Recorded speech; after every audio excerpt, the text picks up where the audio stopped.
Hey guys, welcome to Two Cool Caregivers. I am Erica, And I am Jacquelyn. and we are two Two cool cool caregiver. caregivers. So 2C2. Good. Yeah. Today we are here to talk about something that every single caregiver will face.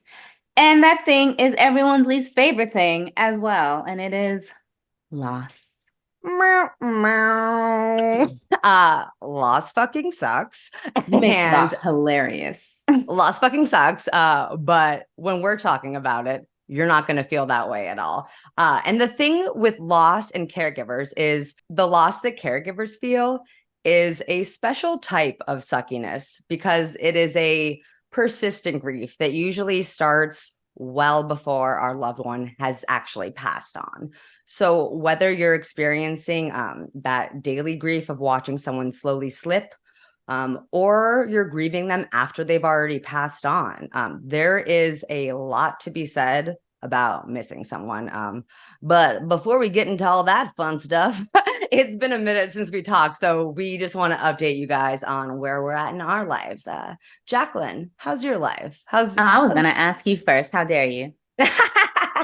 So, okay, let's get to it. So I have been helping my friends mourn lately. A lot of people that I love have either lost parents or siblings. And so I've like really just stepped into that role of making sure that I'm checking in consistently, saying, "Hey, how are you?" And making sure that like I show up as the person that was really necessary for me when my mom had passed. Yeah, I'm kind of at the same place too right now. So I have like a lot of questions I want to ask about that because I know I have a good friend whose mom recently passed away from dementia.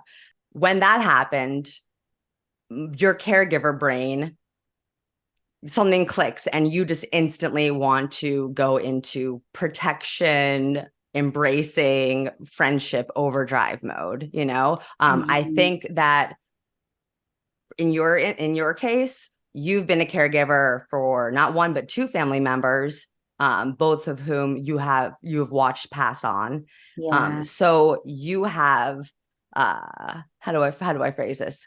Not to brag, but you're quite the expert when it comes to grief and loss. So I would think that all of your friends would be incredibly grateful to have your support in this time. So when these losses happen with your friends, did they come Mhm. to you? Did you come to them? What instinct kicked in for you is what I want to Right. know. So what happens is they'll like tell me so and so passed, and if there's someone who cared for the person, then my first response is like, your job, it's finished and you did a fantastic job. So it's like me letting them know that like this task that they have had and has, been such a heavy weight that they have seen it through to completion and like really kind of congratulating them Mhm. for that. I Like, love the word that I'm going to stop you because you said the word congratulate. And I just said the same thing to my friend. I love that you said that word because I think when a caregiver's job ends, which I hate saying that, like the journey is complete, but the journey is never complete. You're ever, always a caregiver. We've discussed forever. this a billion times over. Once a caregiver, always a caregiver. Can't shut off your brain, can't stop being selfless. Sorry, it's your job It's for in life. there. But once your person passes, you should feel a wave of praise and congratulations and celebration because you just put in the hardest work you're ever going to have to put in your life and you made Walking, it. exactly. Mm-hmm. Walking someone to the end of their life is the hardest thing that a person can do. It Mhm. tests you in every possible way. And so once you reach that mark, we don't see it like, wow, I did that. We tend to see it like, what did I do wrong? Why are they not here Yeah. anymore? Like, Every natural emotion that comes with a death is going to be yeah, negative for most people in most situations, you know. When someone dies and you're their caregiver, every caregiver realistically expects to be sad when their time comes to an end. But we're going to talk about sadness and grief and all those fun, horrible emotions in a minute. But actually, now that we're on this topic, I want to talk about the other side of things. Not feeling grief when someone passes away, not feeling guilty, feeling, dare I say, happy, dare I say, free. Because you know what? Those feelings just as valid. And they probably feel a lot more uncomfortable because they're really, really rare in that only a caregiver is going to understand why you suddenly feel a weight lifted off of you, in addition to your grief and your loss and your loneliness, because both things can be true at once. No. absolutely. And I think, kind of making the distinction that we're specifically talking about people who have cared for someone for an extended amount of time who then loses the person that they've cared for, because I do think that there is a difference, not like in the level of mourning, but in the sense of loss that you feel when your person's not here anymore. Like when you spend every single day with someone tending to them, they become a part of your schedule and Yeah, like they're so your ingrained in your life. right. And so when you lose someone who is, completely a part of your every day, the loss that you feel is not just of the person, but like your like life. But there is a part of it where, it's like I'm so happy that um I don't have to wake up and turn my mom at 2 a.m. Like the first night where I slept the Yeah. entire night, I was like, oh my God, I just slept an entire night. And That's how did crazy. you feel? It surprised me because I had a timer that would go off at 2 a.m. Yeah. and I would wake up every morning Yeah. at 2 a.m. And once I got the nerve to turn off the timer, I would still wake up. Of course. And And I'm sure so you woke up like in a panic too. It wasn't like a chill wake up, go back to sleep. When your brain is right. adjusting to an entirely new existence, it probably takes a minute. But did you expect to feel any certain way? I so my mom passed. It was so shocking. We were not Mm-hmm.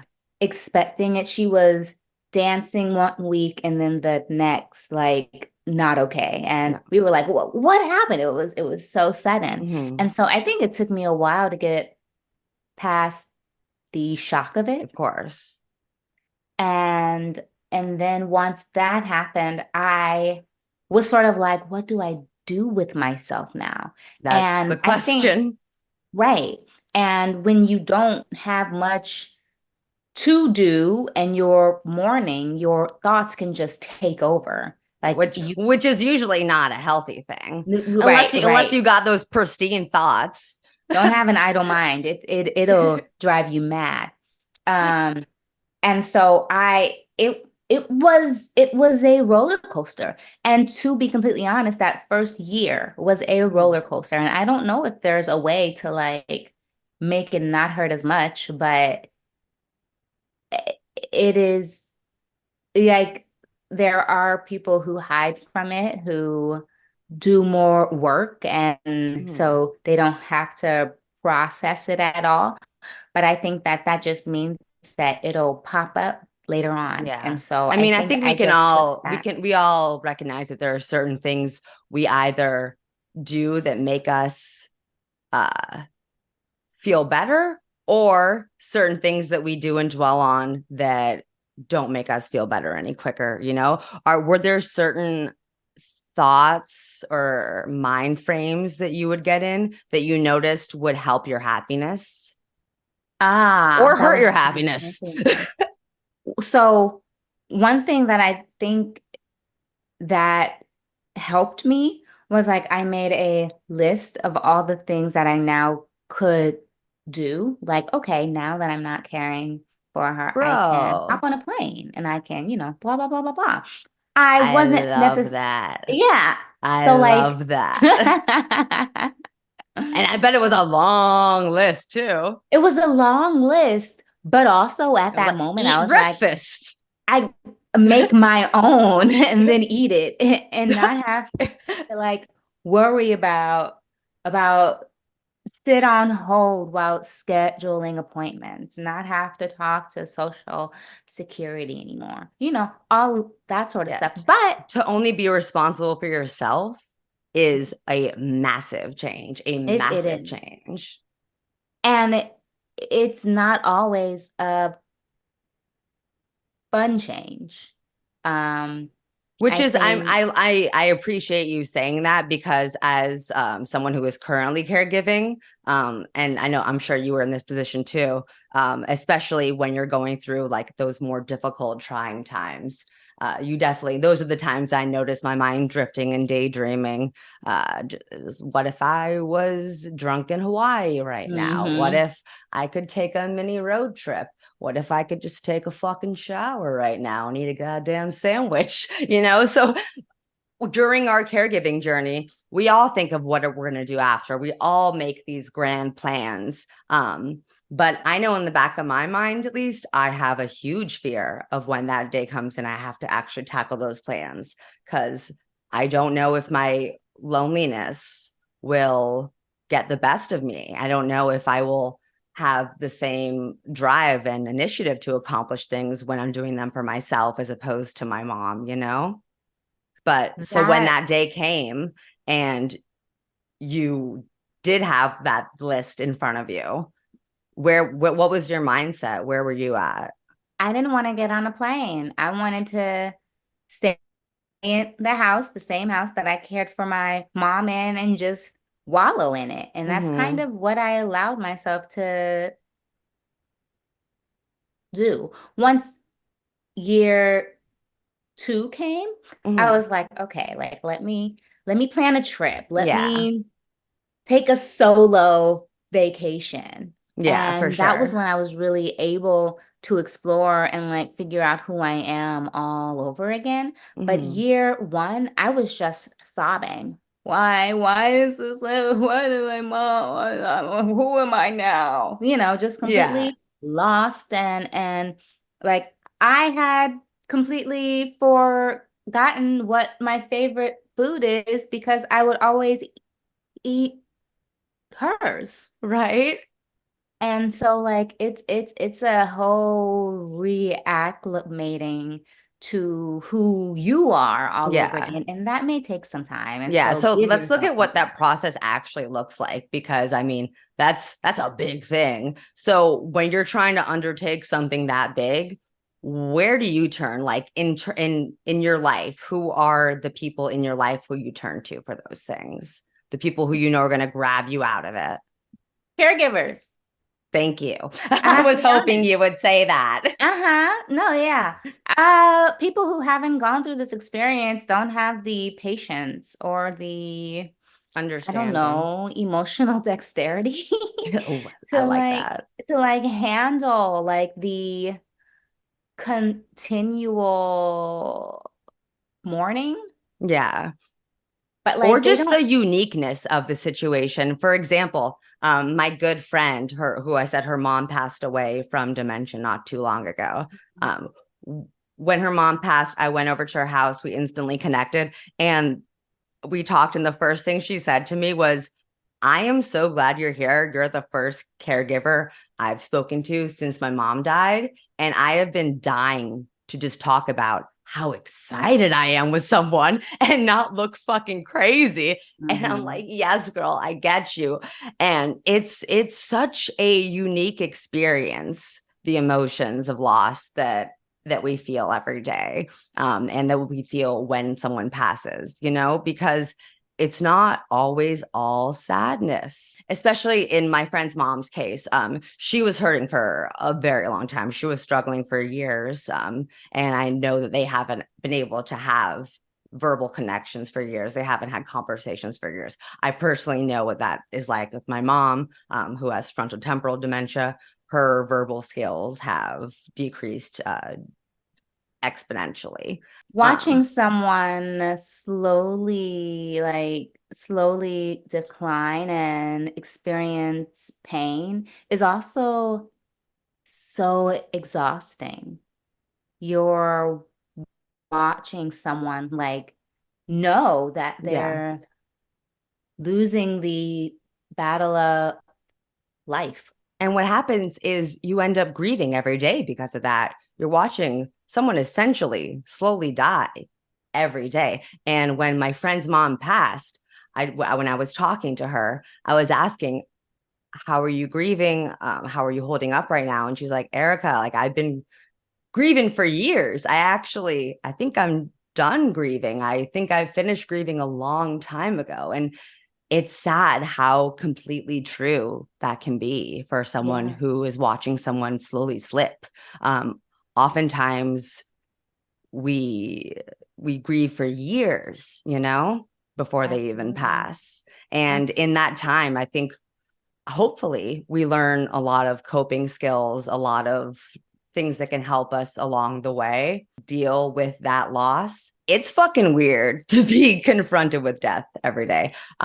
It's just weird. It's actually called anticipatory grief, and Hmm. it's really fucking weird. And what happens with anticipatory grief is you find yourself teaching your brain these coping mechanisms along the way that make the hard stuff a little easier day by day. And I've noticed that even though my mom can't really communicate with me anymore, there are still tons of ways that I can bond with her, that I can celebrate her, who she was. I think my favorite way to do that is by staying friends with her friends. There weren't that many to begin with, but I it's okay. I can talk all the shit I want. Look, we are in power now. We're the ones in power now. I make the plans, mom.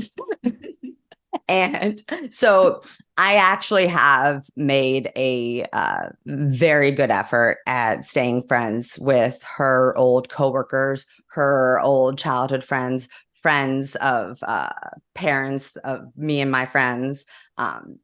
Because when you do that, you're able to get a glimpse into a life of theirs that you might not have known about from them necessarily, which I love. I love having her friends from different eras of her life come over and tell me. And again, this is mostly for my benefit at this point because she doesn't communicate as much as she used to.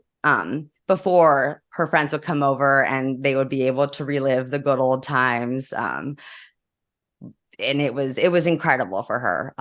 These days, I've noticed myself doing these exercises more so for my benefit, so I can celebrate her and know who she was and how to remember her.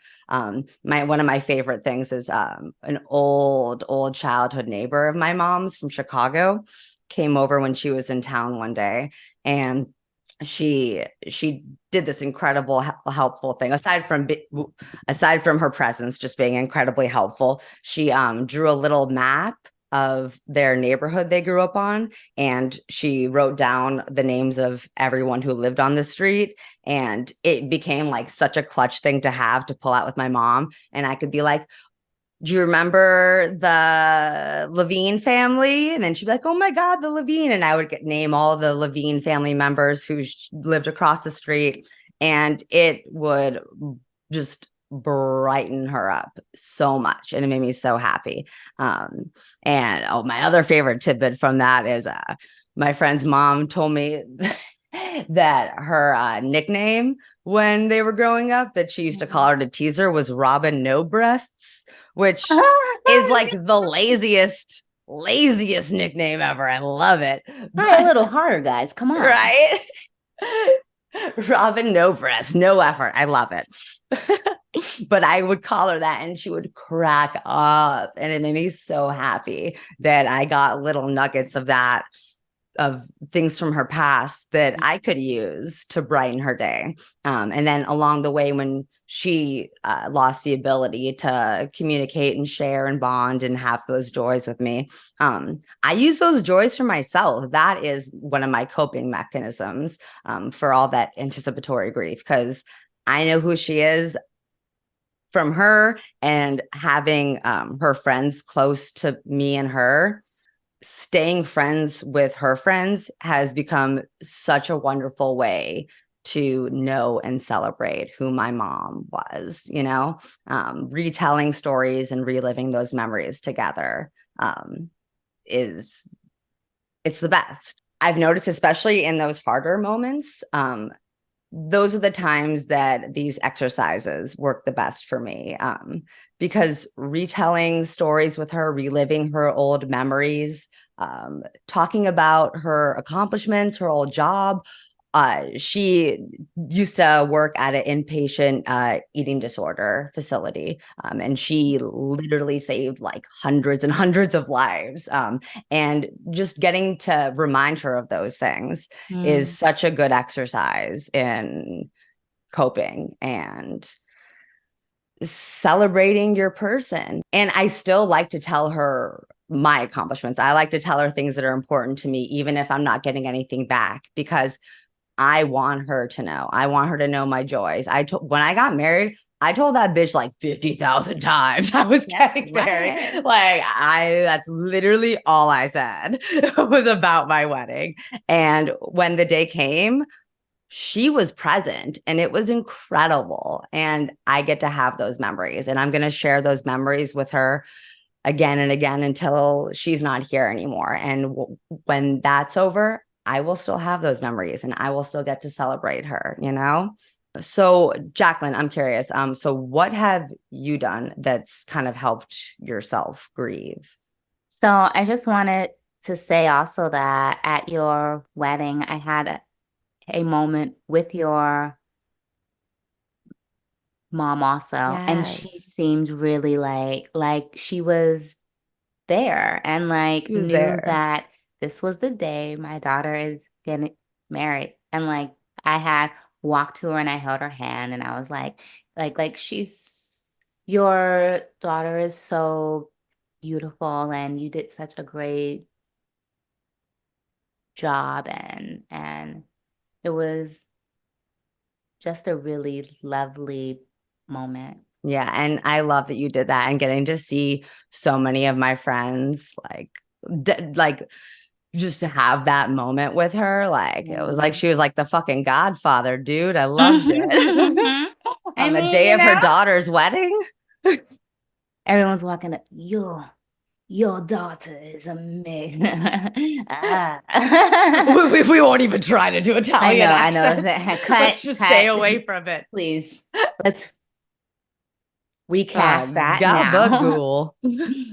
I second on reaching out to friends of your parents and people who have known them for years and hearing stories about who they were prior to you even existing. That has helped me so much, and it makes me feel closer to my mom in a way that I didn't know that I could feel.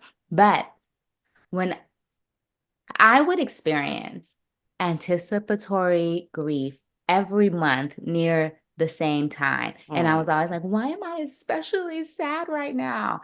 And once I started tracking my period, Oh, I was gonna say, what was I it? was What like, was it?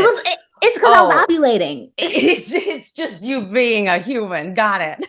I was like, oh, my emotions are everywhere because my hormones are everywhere. That's some bullshit. I'm sorry. I know, no. And it was clockwork. And I was like, oh, At least we have a yeah, culprit.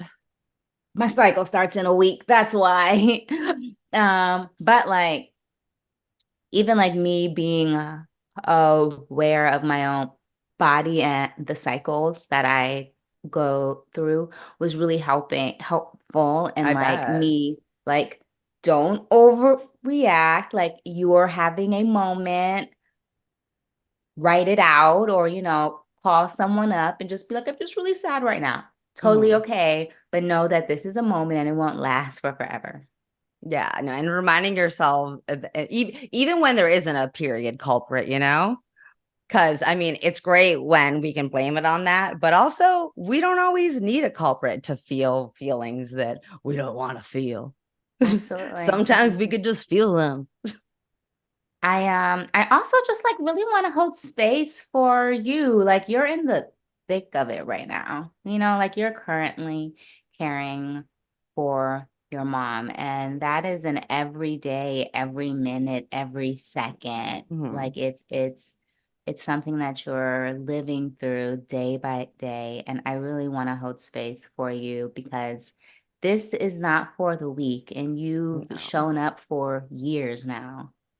Yeah, and And I appreciate. I will take all of the kudos. Don't get me wrong.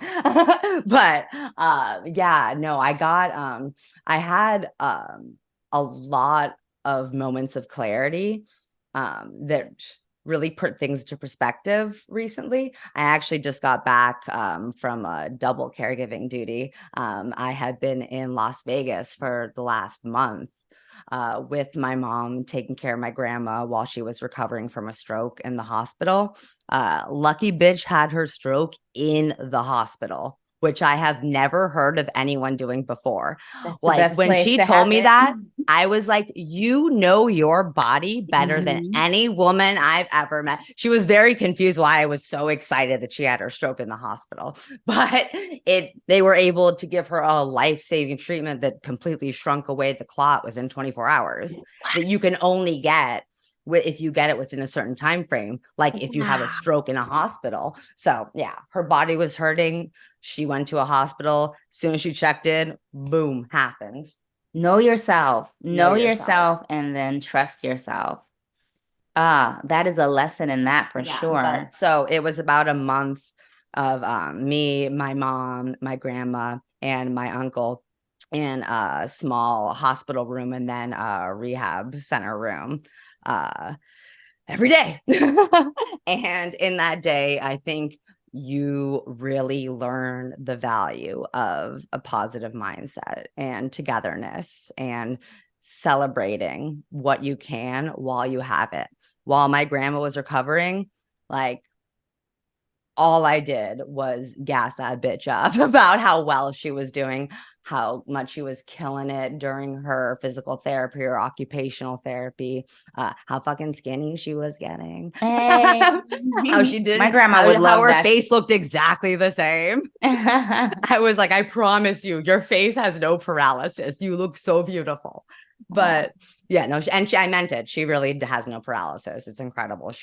And the thing I kept telling her is, I I think you could come out of this even stronger than when you went in, because you're learning all these new skills and these new habits that hopefully you will continue doing through the rest of your life that will only make you stronger. walking out the hospital looking like a supermodel. Exactly. So, I mean, in when we talk about anticipatory grief and the daily feeling of losing someone, it's really easy to get lost in the sadness of that. But leaning in to the joy of it is really fucking fulfilling and really hard, but also really worth the effort. Like celebrate every little success, because that's going to make you both stronger. And when your journey as a caregiver, quote unquote, ends, you're going to look at yourself and you're going to be really fucking proud and really fucking strong and really fucking capable. I also think that like when you're in those moments where everything feels like it is piling up, to the extent that you feel pain is the extent that you can feel joy also. And Yes. so know that there's always that level of joy that you can feel. You just have to figure out how to get there. And Uh-huh. so, You have the capacity for it 100%. yeah, yeah. And when I'm at my darkest moment, knowing that as sad as I am, I can feel happy that that same amount is what keeps me from not ending it all. No, I'm joking. That's Casey from not But jumping off the like, building. but that's what, lets me know that I can keep going. And that Yeah. you should be proud of yourself.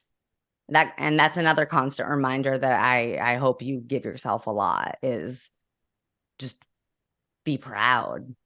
There's more out there. Yes. I think we did that. This is really good. Yeah. We made an episode about grief that wasn't completely sad. I think we did our job here. Yeah, that was pretty fucking happy for an episode about death and grief, right? I think I think we're figuring something out. I think we're figuring it out here. We don't want to overwhelm you with all of the ways to take care of yourself while caring for someone, because we're going to be talking about that in every episode. So, we're going to leeway in, is that a word? It Leeway, is segue? now.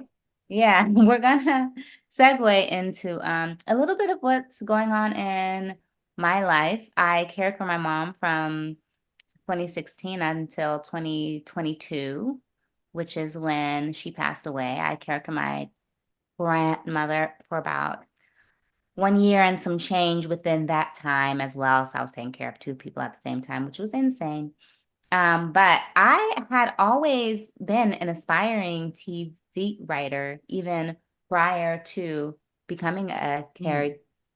caregiver. And I recently finished a TV writing fellowship called Mentorship Matters, where a showrunner mentored me for 1 year and pretty much like really guided me on writing this pilot that I have that I love. It's called The Care Cult. It's about a family who moves to a gated community, like where families move to care for someone. And so this entire gated community has families who are all currently caring for someone. And that was like my way of trying to figure out how to tell many stories. Mhm, Um, mhm.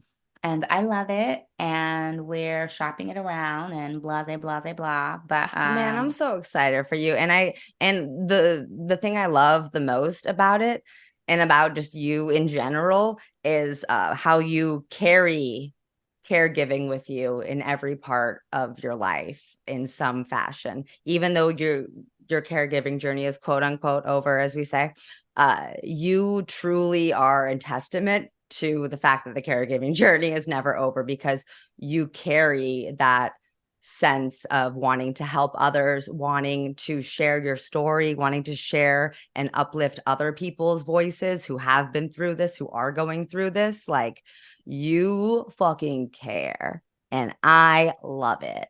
I appreciate that. Caregivers are my passion. I think Yeah. this experience impacted me so deeply that it's really, like changed who I am overall. Once a caregiver, always. And that's truly how I feel. And I just want to make sure that people don't have to go through the hardships that I went through because the information wasn't out there or people weren't talking about it nearly as much as we are now. And Mhm. so, as long as we can find ways to get the information out there and to help Mhm. people find help, then And find I'm your all about that life. community. Yeah, I'm all about it. And find us on our next episode, because I think that's Yes. it for now, right? Where can they find you? Where can they find me? And then we're They gonna can, say bye. okay, they can find me at Badass Caregiver, or where? Where can they find you, Jacquelyn? You can find me at Mom of My Mom on everywhere, momofmymom.com. We're also on Twitter, Facebook, Instagram, TikTok, Mom of My Mom.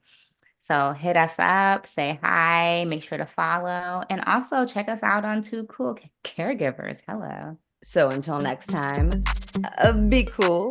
And take care. Bye.